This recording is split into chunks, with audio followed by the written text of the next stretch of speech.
আমরা ঘুমের মধ্যে নানা ধরনের স্বপ্ন দেখে থাকি, আর সেই স্বপ্নের অর্থও হয় ভিন্ন ভিন্ন। আজকে আমরা আলোচনা করব, স্বপ্নে যদি কেউ অটো দেখতে পায় তাহলে সেই স্বপ্নের কী অর্থ হবে। আগেই বলে রাখি, স্বপ্নের অর্থ বয়স ও নারী পুরুষ ভেদে ভিন্ন ভিন্ন হতে পারে। কেউ যদি স্বপ্নে দেখেন অটোতে চড়তে, তাহলে ওই ব্যক্তি কোথায় ভ্রমণে যাবে এমনটা বোঝায়।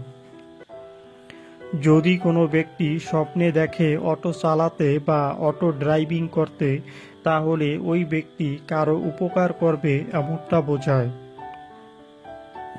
যদি কোনো ব্যক্তি স্বপ্নে দেখেন অটো কিনতে, তাহলে ওই ব্যক্তির আয় উন্নতি বৃদ্ধি পাবে এমনটা বোঝায়।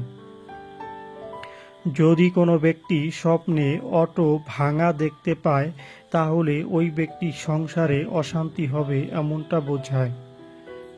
যদি কোনো ব্যক্তি স্বপ্নে অটোর ব্যাটারি দেখতে পায়, তাহলে ওই ব্যক্তি কোনো বিপদে পড়তে পারেন, তাই ওই ব্যক্তিকে সাবধান হতে হবে।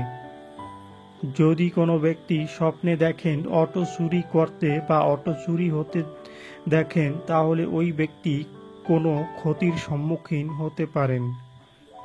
যদি কোনো ব্যক্তি স্বপ্নে দেখেন অটোর দোকান বা অটোর শোরুম, তাহলে ওই ব্যক্তি বেকার হলে ওই ব্যক্তি কোনো চাকরি অথবা কাজ খুঁজে পাবে এমনটা বোঝায়।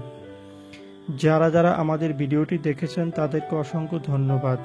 সবার কাছে অনুরোধ থাকবে, আমাদের চ্যানেলে নতুন হলে আমাদের চ্যানেলটি সাবস্ক্রাইব করে আমাদের পাশে থাকার জন্য।